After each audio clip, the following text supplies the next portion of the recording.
If someone had told me that the two people I trusted most, my wife and my boss, would destroy my life in the same moment, I would have laughed. That kind of betrayal only happens in movies, right? Not to ordinary people like me.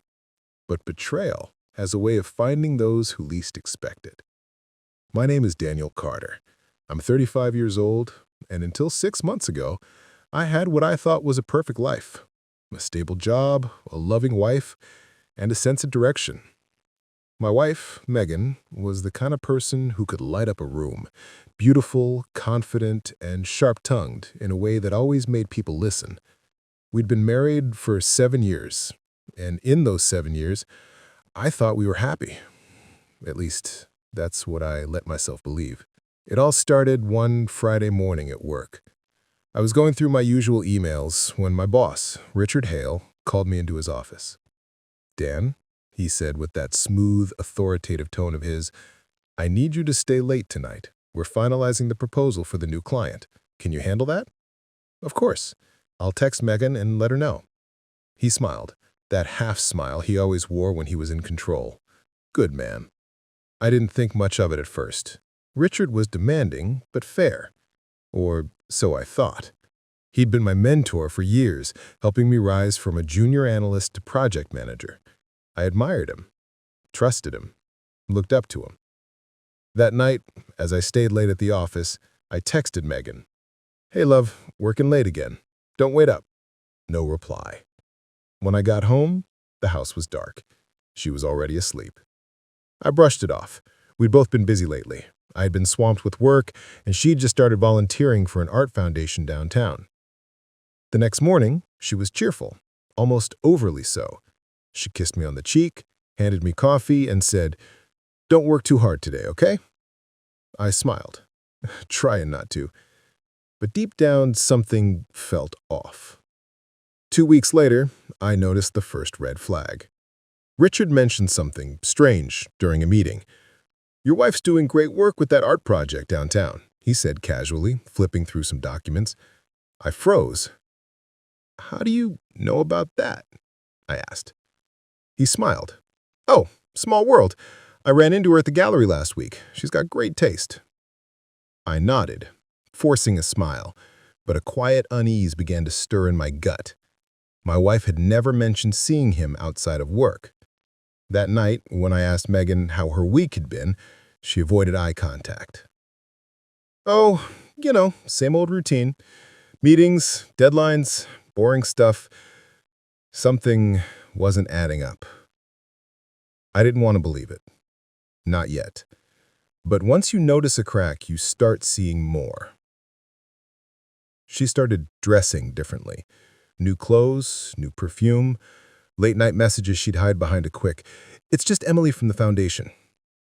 The way she looked at her phone changed too. That tiny flicker of excitement and guilt that people try to mask when they're doing something wrong. I began connecting the dots. The late meetings, the art foundation, my boss's sudden interest in her life. Still, I needed proof. I installed a small tracker on her car. Nothing illegal, just a location-sharing app that we had once used during road trips. I told her it was still active, just for safety. That Friday night, she said she was attending a private event for donors. I stayed home, pretending to work. At around 8:45 p.m., I checked the app. She wasn't at the gallery.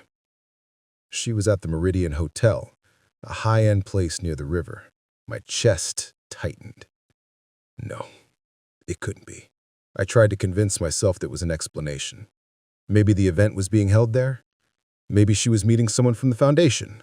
But deep down, I knew the truth. The following weeks were a blur. Richard was forced to step down after the board reviewed the evidence of his misconduct. His reputation and career were finished.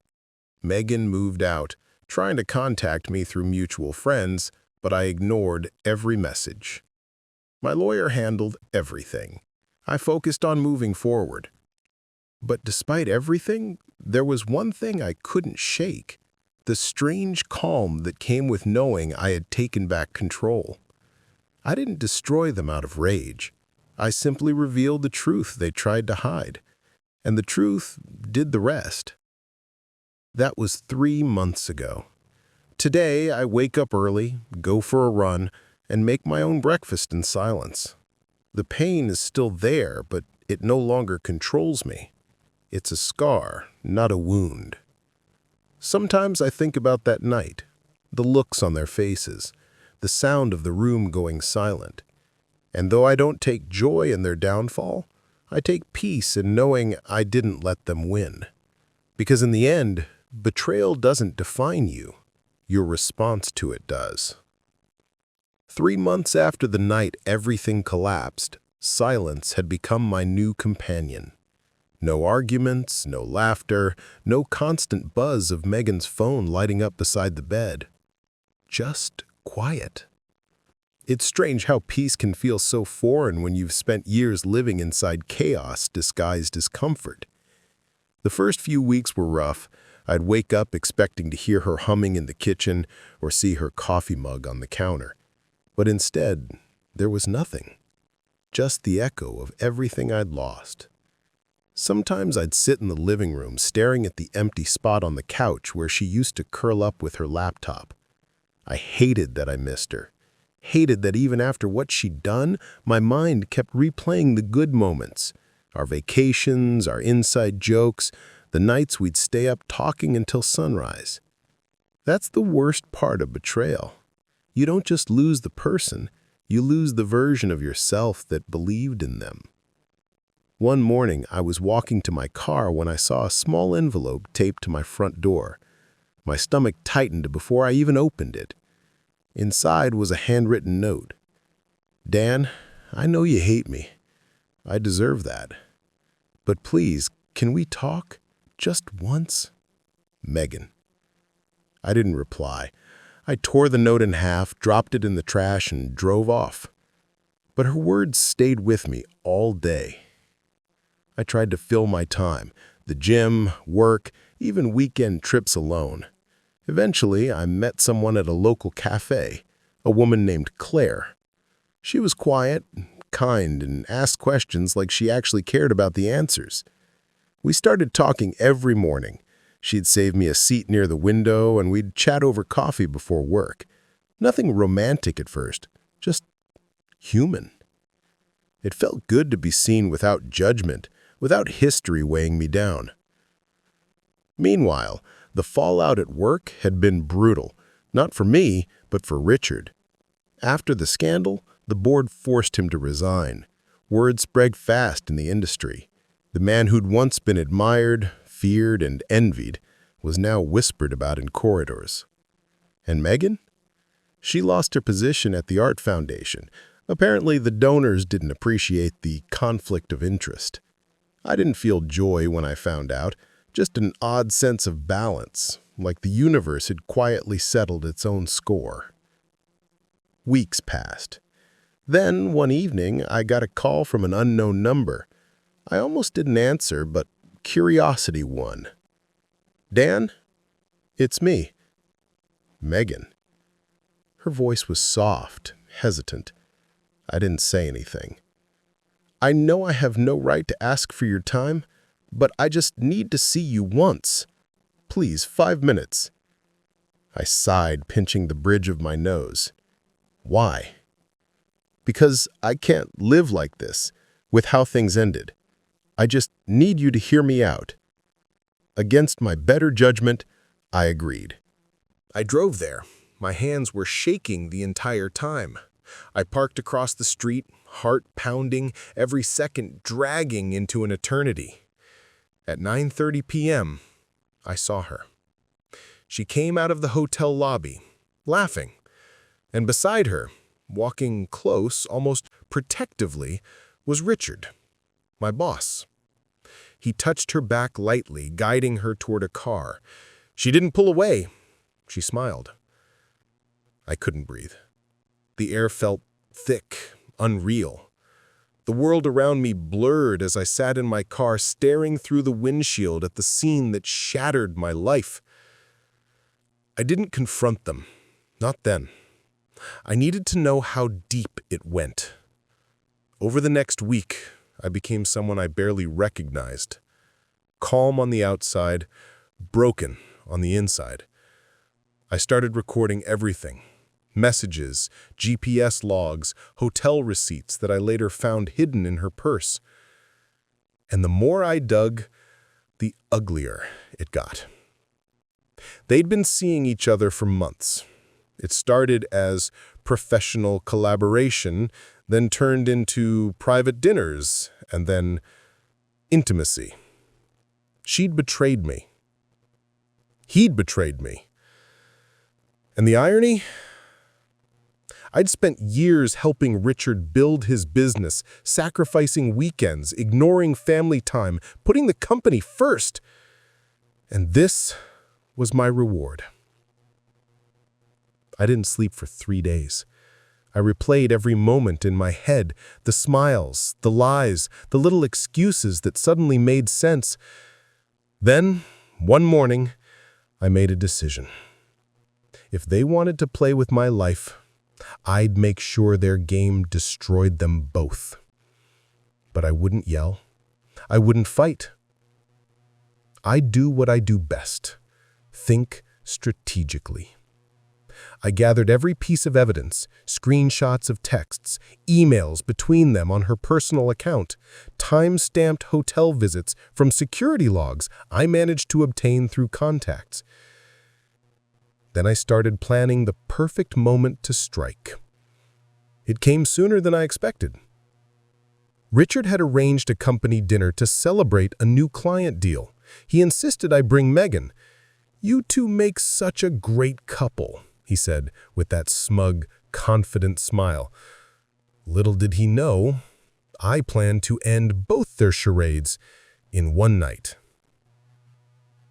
The dinner was held at a luxury restaurant downtown. Everyone was there, the executives, the staff, even some clients. I wore my best suit, smiled, played along. Megan looked radiant, her hand intertwined with mine as if nothing was wrong. Halfway through the evening, Richard raised his glass for a toast. "To new beginnings," he said, glancing directly at Megan. My heart pounded. It was time. I stood, lifting my own glass. I'd like to make a toast, too. The room quieted. I pulled out my phone and connected it to the projector, the same one Richard used for presentations. And then, without a word, I played a short clip. Footage from the hotel's parking lot. Richard and Megan, laughing, holding hands, kissing. Gasps filled the room. Megan's face went white. Richard froze, his jaw tightening. I looked around the room calmly. "To honesty," I said softly, "and to finding out who truly deserves your loyalty." Then I walked out. I could hear the chaos erupting behind me, whispers, chairs scraping, Richard calling my name. But I didn't stop. I got into my car, exhaled for the first time in days, and drove home. That night, I filed for divorce. We met at a park we used to visit on Sunday mornings. She was already there when I arrived, sitting on a bench, staring at the lake. When she turned around, I barely recognized her. Her hair was shorter, her eyes swollen, not from makeup this time, but from crying. "Thanks for coming," she said softly. I stayed standing. "Say what you need to say." She nodded, her hands trembling. "I don't expect forgiveness. I need you to know it wasn't just about him. I was lost, Dan. I felt invisible. You were always working, always somewhere else. And when Richard started paying attention, Don't," I cut her off. "Don't justify it." Tears welled up in her eyes. "I'm not. I'm just trying to explain how I got there. I know it was wrong. I've lost everything. My job, my friends, my home. You lost those things because you threw them away," I said quietly. She looked at me. her voice breaking. "Do you ever miss me?" That question hit harder than I wanted it to. I looked at her, and for a second I saw the woman I married. Not the liar, not the cheater. Just Megan, the girl who once promised to grow old with me. "Sometimes," I admitted. "But missing you doesn't mean I want you back."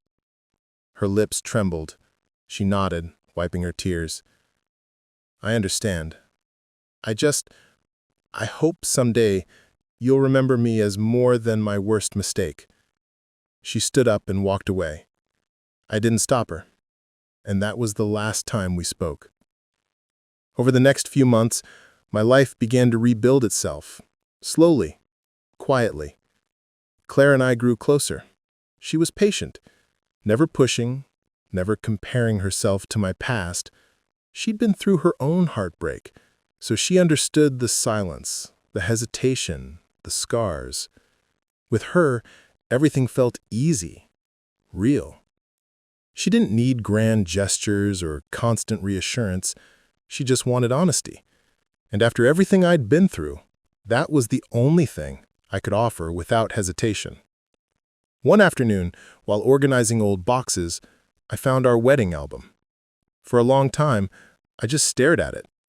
There we were, smiling, holding hands, dancing under twinkling lights. I thought about throwing it away, but instead, I closed it, placed it back in the box, and labeled it "The Life That Taught Me." Because that's what it had become. Not a memory to erase, but a lesson to remember. 6 months later, Richard reached out.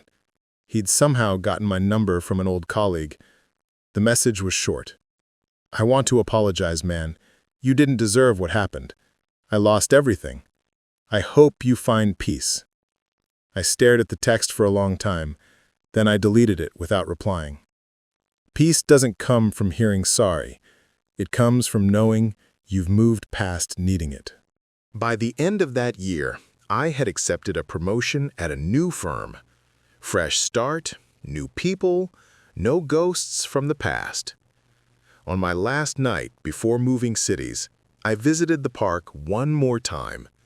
The same place Megan had cried months ago.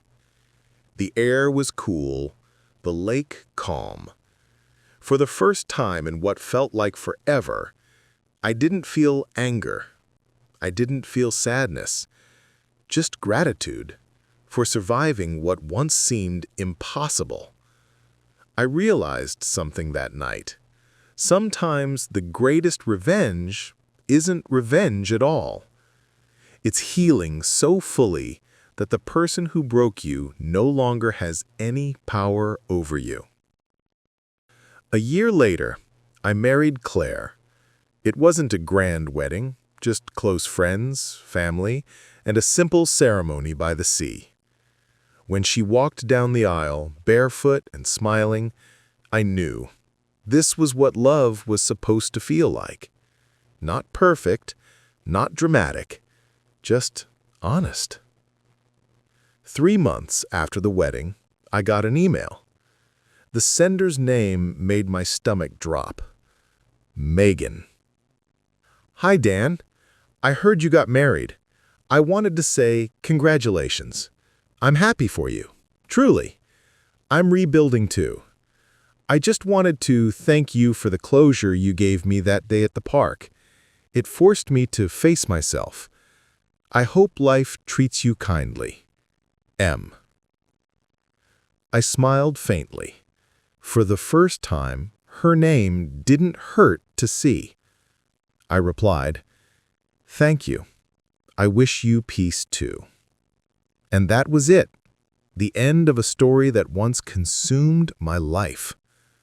Now, years later, when people ask me if I believe in karma, I tell them yes, because I watched it unfold in real time. Megan lost what she valued most, her reputation, her comfort, her stability.